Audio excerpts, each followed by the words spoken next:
99 news అనుక్షణం ప్రజల కోసం. నమస్కారం. 99 న్యూస్ కు స్వాగతం. చెన్నై తమిళనాడు రాజకీయాల్లో నటుడు రాజకీయ నేత విజయ్ ప్రభావంపై తాజా సర్వే ఆసక్తికర అంచనాలు వెల్లడించింది. మాజీ ఐపీఎస్ అధికారి పి రవి నేతృత్వంలోని బృందం నిర్వహించిన ఈ సర్వే ప్రకారం విజయ్ పార్టీకి సుమారు 41% ఓట్ షేర్ వచ్చే అవకాశం ఉందని తెలిపింది. రాష్ట్రంలోని మొత్తం 234 నియోజకవర్గాల్లో 121 స్థానాల్లో విజయం సాధించే అవకాశం ఉందని అంచనా వేసింది. ఈ ఫలితాలతో విజయ్ పార్టీ ఒంటరిగా ప్రభుత్వం ఏర్పాటు చేసే స్థాయికి చేరవచ్చని సర్వే సూచించింది. ఈ పరిణామం వల్ల సంప్రదాయ పార్టీలైన డిఎంకే, ఏఐఏడీఎంకే ఓట్ల బ్యాంకుకు గండిపడే అవకాశం ఉందని విశ్లేషకులు భావిస్తున్నారు. మడకసిర పట్టణంలోని యాదవ కళ్యాణ మండపంలో జరిగిన ఏవిఎస్ ఇంజనీరింగ్ షాప్ యజమాని నాసిర్ అన్న కూతురు అఫీఫా జిల్లాలో పెళ్లి శుభకార్యానికి హాజరైన వైఎస్ఆర్సీపీ రాష్ట్ర executive council member YC Govardhan Reddy, మాజీ మండల కన్వీనర్ రామిరెడ్డి మరియు కార్యకర్తలు పాల్గొన్నారు. కర్నూలు జిల్లా చేత్రగుడి ఆంజనేయ స్వామి దేవాలయం నందు ఆలూరు నియోజకవర్గం హలహర్వి మండలం హర్దగేరి గ్రామానికి చెందిన జిల్లా ప్రధాన కార్యదర్శి శ్రీనివాసులకు కుమారుడు వివాహ కార్యక్రమానికి ముఖ్య అతిథిగా హాజరై నూతన వధూవరులను ఆశీర్వదించిన ఆలూరు నియోజకవర్గ ఎమ్మెల్యే హుసినే విరూపాక్షి. ఈ కార్యక్రమంలో వైఎస్ఆర్సీపీ నాయకులు, కార్యకర్తలు పాల్గొన్నారు. మడకసిర నియోజకవర్గం గుడిపండ మండలం కేఎన్పల్లి సర్పంచ్ సోదరుడు అభిజిత్ వివాహానికి హాజరైన మాజీ ఎమ్మెల్యే మరియు YCP C EC member doctor M Thippeswamy నూతన వధువులను ఆశీర్వదించారు. ఈ కార్యక్రమంలో కేఎన్పల్లి సర్పంచ్ నాగభూషణ్, మాజీ మున్సిపల్ చైర్పర్సన్ తనయుడు జయరాజు తదితరులు పాల్గొన్నారు.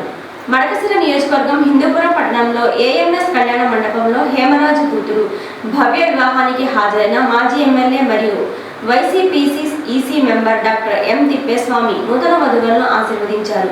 ఈ కార్యక్రమంలో మాజీ మున్సిపల్ చైర్పర్సన్ తనయుడు జయరాజు, మెలవాయి సర్పంచ్ రంగనాథ్, అమితల గొంది నాగరాజు తదితరులు పాల్గొన్నారు. న్యాయమూర్తి అమన్ కుమార్ శర్మ ఢిల్లీలోని తన ఇంటి బాత్రూంలో ఆత్మహత్య చేసుకుని మరణించారు. అతని భార్య స్వాతి, ఆమె కూడా న్యాయాధికారి, మరియు ఆమె సోదరి నిధి మాలిక్లు వేధింపుల ద్వారా అతని మరణానికి కారణమయ్యారని అతని కుటుంబం ఆరోపిస్తుంది. భార్య, ఆడపడుచు అతనిపై అక్రమంగా పెత్తనం చెలాయించి వేధించారని కుటుంబ సభ్యులు ఆరోపిస్తున్నారు. దేశవ్యాప్తంగా నీట్ పరీక్ష ప్రారంభం కానుంది. మధ్యాహ్నం 2 గంటల నుంచి సాయంత్రం 5 గంటల 20 నిమిషాల వరకు పరీక్ష జరగనుంది. నిమిషం ఆలస్యమైన పరీక్షా కేంద్రంలోకి అనుమతించబోమని అధికారులు స్పష్టం చేశారు. హైదరాబాద్లోని పరీక్షా కేంద్రాలకు విద్యార్థులు ఇప్పటికే చేరుకున్నారు. పరీక్షకు హాజరయ్యే విద్యార్థులు నిబంధనలను తప్పక పాటించాలని సూచించారు. చెవులకు ఉన్న కమ్మలు వంటి ఆభరణాలను తీసివేసి విద్యార్థులు పరీక్షా కేంద్రంలోకి వెళ్తున్నారు.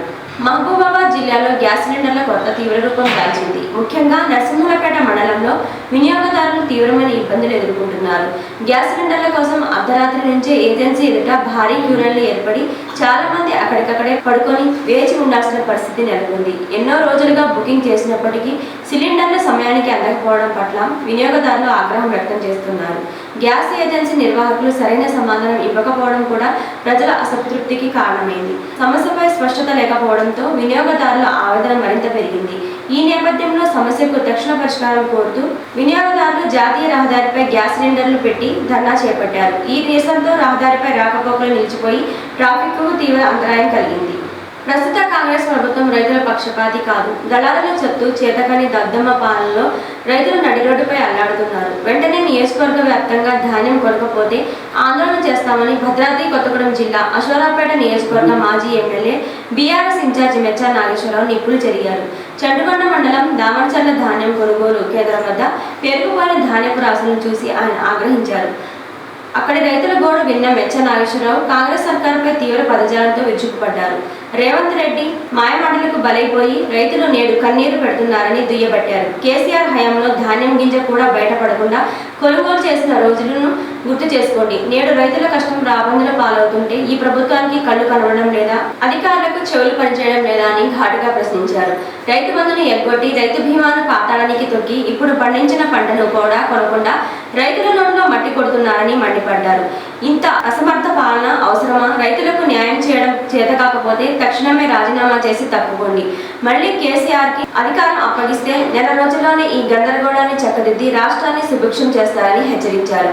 ఈ కార్యక్రమంలో మాజీ జెడ్పీటీసీ వెంకటరెడ్డి, మండల బీఆర్ఎస్ పార్టీ మాజీ అధ్యక్షులు దారాబాబు తదితరులు ఉన్నారు.